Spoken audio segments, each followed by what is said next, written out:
कांग्रेस की लूट जिंदगी के साथ भी और जिंदगी के बाद भी अब कांग्रेस का कहना है कि वो इनहेरिटेंस टैक्स लगाएगी। मैं सिर्फ ये कह रहा हूं कि हिंदुस्तान में आज 90% के साथ अन्याय हो रहा है, भयंकर अन्याय हो रहा है।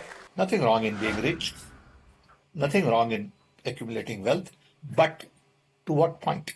You must leave your wealth for public. Not all of it, half of it. Which to me sounds fair. अब कांग्रेस का कहना है कि वो इनहेरिटेंस टैक्स लगाएगी, माता पिता से मिलने वाली विरासत पर भी टैक्स लगाएगी। आप जो अपनी मेहनत से संपत्ति जुटाते हैं वो आपके बच्चों को नहीं मिलेगी, बल्कि कांग्रेस सरकार का पंजा उसे भी आपसे छीन लेगा। यानी कांग्रेस का मंत्र है कांग्रेस की लूट, कांग्रेस का मंत्र है कांग्रेस की लूट जिंदगी के साथ भी और जिंदगी के बाद भी। Nothing wrong in being rich, nothing wrong in accumulating wealth, but to what point? Let me tell you, in America, there is an inheritance tax. So if, let's say, one has $100 million worth of wealth, and when he dies, he can only transfer probably 45% to his children. 55% is grabbed by government. Now that's an interesting law. It says, you in your generation made wealth. You are leaving now. You must leave your wealth for public.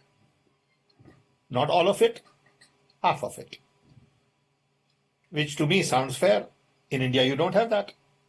If somebody is worth 10 billion and he dies, his children get 10 billion. Public get nothing. And law says, you get half of it, public gets half of it. So these are the kind of issues people will have to debate, discuss. मैं सिर्फ ये कह रहा हूं कि हिंदुस्तान में आज 90% के साथ अन्याय हो रहा है, भयंकर अन्याय हो रहा है। अब मैंने ये भी नहीं कहा, आज तक मैंने ये भी नहीं कहा कि हम कोई एक्शन लेंगे। मैंने सिर्फ ये कहा है कि देखिए ये पता लगाते हैं कि कितना अन्याय हो रहा है। इसका तो कोई ऐतराज नहीं होना चाहिए। अगर आपको चोट लगे और मैं आपसे कहूं, भैया शांत हो जाए जरा, और मैं आपसे कहूं कि देखिए इनको चोट लगी है, एक्सरे करा लीजिए, तो एक्सरे से किसी को इतराज तो नहीं होना चाहिए ना।